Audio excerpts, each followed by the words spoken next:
Doctor Zakir, আপনি বললেন যে কোরআন শরীফে নাকি কোথাও কোনো ভুল নেই, কিন্তু আমি 20টারও বেশি ভুল দেখতে পাচ্ছি, সেটা আরবি ব্যাকরণে।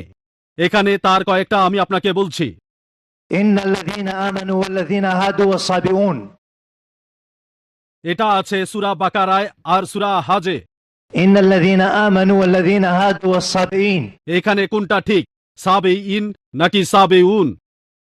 এটা 1 নাম্বার। আর 2 নাম্বার হলো কোরআনে আছে। ভাই একবারে একটা প্রশ্ন করেন। হ্যাঁ, কিন্তু এছাড়াও আরো আছে।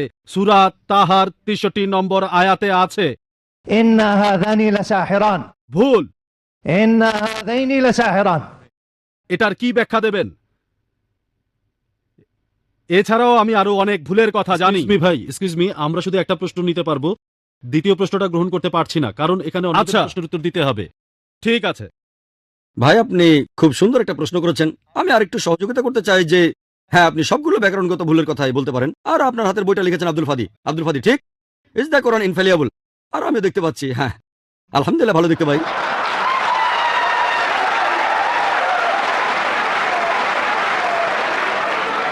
আমি এই 20টা ভুলের সবগুলোর উত্তর দেব, কারণ আমি বইটা পড়েছি। আমি সবগুলোর উত্তর দেবো ইনশাল্লাহ, ইনশাল্লাহ। 1 নম্বর পয়েন্ট ভাই, 1 নম্বর পয়েন্ট। এখানে 1 নম্বর পয়েন্টটা যে আরবির সব ব্যাকরণ এসেছে কোরআন থেকেই। কোরআন হলো সর্বোচ্চ আরবি বই, যে বইটাতে সবচেয়ে উঁচু মানের সাহিত্য আছে। আরবি ভাষার সব ব্যাকরণ এসেছে কোরআন থেকেই। কোরআন হলো ব্যাকরণের মূল গ্রন্থ, আর কোরআন যেহেতু ব্যাকরণের মূল গ্রন্থ এবং সব ব্যাকরণ এসেছে কোরআন থেকেই, কোরআনে কোনো ভুল থাকতে পারে না। 1 নম্বর পয়েন্ট। 2 নম্বর পয়েন্ট, 2 নম্বর পয়েন্ট, 2 নম্বর পয়েন্ট। ব্যাপারটা এরকম যে একটা রুলার নিলেন, সেই রুলার গায়ে দাগ কাটা আছে, তারপর বললেন যে মাপটা ভুল হয়েছে। এটা বেশ অযৌক্তিক। 2 নম্বর পয়েন্ট, আরবে আলাদা আলাদা বিভিন্ন গোত্র আছে। আপনি তো আরবি জানেন, ডক্টর উইলিয়াম ক্যাম্বেলও আমার সঙ্গে একমত হবেন যে আরবের গোত্রগুলোর মধ্যে ব্যাকরণ মাঝে মধ্যে বদলে যায়। কিছু কিছু আরবীয় গোত্রে যে শব্দটা স্ত্রীবাচক, অন্য আরেকটা গোত্রে সেই শব্দটা হয়তো পুরুষবাচক। একই শব্দ, তবে গোত্র ভেদে বদল হতে থাকে। এমনকি শব্দের লিঙ্গ বদলে যায়। তবে কি আপনি কোরআনকে সবগুলো ব্যাকরণ দিয়ে পরীক্ষা করবেন? না। আর এছাড়াও কোরআনের ভাষা এত উঁচু মানের যে এর কাছাকাছি কোনো সাহিত্য নেই। আর কোরআনের বিরুদ্ধে অনেক বই লেখা হয়েছে, ইন্টারনেটে গেলে দেখবেন 12টা ব্যাকরণের ভুল, 21টা ব্যাকরণের ভুল, আব্দুল ফাদি 20টা ব্যাকরণের ভুল। আপনার কি মনে হয় খ্রিস্টানরা এই ভুলগুলো বের করেছে? কারাই ভুল বের করেছে জানেন? কারা? মুসলিমরাই। মুসলিম পণ্ডিতরা, যেমন জামাকশারি, তারাই করেছেন। কোরআনের ব্যাকরণ এত উঁচু মানের যে কোরআনের ভাষা মাঝে মধ্যে প্রচলিত আরবির বিরুদ্ধে যায়। কোরআনের ব্যাকরণ এত উঁচু মানের, কোরআনের ব্যাকরণ এত উঁচু মানের, তারা উদাহরণ দিয়েছেন। আমিও কয়েকটা উদাহরণ দেব, এতে আপনারা সবগুলো উত্তর পেয়ে যাবেন।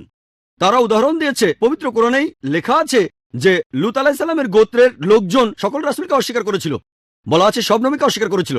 ডক্টর ক্যাম্বেল বললেন যে নূহ নবীর গোত্রের লোকজন, তারা নবীদের অস্বীকার করেছে। ইতিহাস থেকে আমরা জানি তাদের কাছে মাত্র একজন নবীকে পাঠানো হয়েছিল। তাহলে এখানেও ব্যাকরণে ভুল আছে। কোরআনে বলা উচিত ছিল একজন নবীর কথা, বহুবচন না। আমিও একমত, আমিও একমত। আর আমার আপনার মতো লোকের কাছে মনে হবে এটা ব্যাকরণের ভুল। কিন্তু যদি আপনারা আরবদের লেখা বইগুলো পড়ে থাকেন, কোরআনের আসল সৌন্দর্য কি? সৌন্দর্যটা হলো কোরআনে কেন একজন নবীর কথা না বলে নবীদের কথা বলা হয়েছে। কেন জানেন? কারণটা আমরা জানি। সকল নবীগণের হেদায়েতের বাণী মূলত একটাই, যে ঈশ্বর একজনই, তাওহীদের বাণী, আল্লাহ সুবহানাহু ওয়া তাআলার বাণী। লূত আলাইহিস সালামের লোকজন আর নূহ আলাইহিস সালামের লোকজন তাদের নবীকে অস্বীকার করেছিল, আর পরোক্ষভাবে নিজেদের নবীকে অস্বীকার করে তারা সকল নবীদেরই অস্বীকার করেছিল।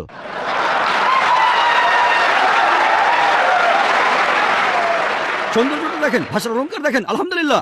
আপনার মনে হতে পারে এটা ব্যাকরণের ভুল, কিন্তু এটা ভুল নয়। একইভাবে নূর সারওয়ার নামে একজন বলেছেন যে কোরআন বলছে কুন ফায়াকুন, হওয়ার হয়ে যায়। এটা নাকি হবে কুন ফাকানা, হওয়া বললে হয়ে যেত। হ্যাঁ, আরবিতে ফার্স্ট টেন্সে কুন ফাকানা হবে, কুন ফায়াকুন নয়। কুন ফায়াকুনের আরো ব্যাপক অর্থ। বলা হচ্ছে আল্লাহ করেছিলেন, করছেন আর করবেন, অতীত, বর্তমান, ভবিষ্যৎ। Thank you doctor Naik.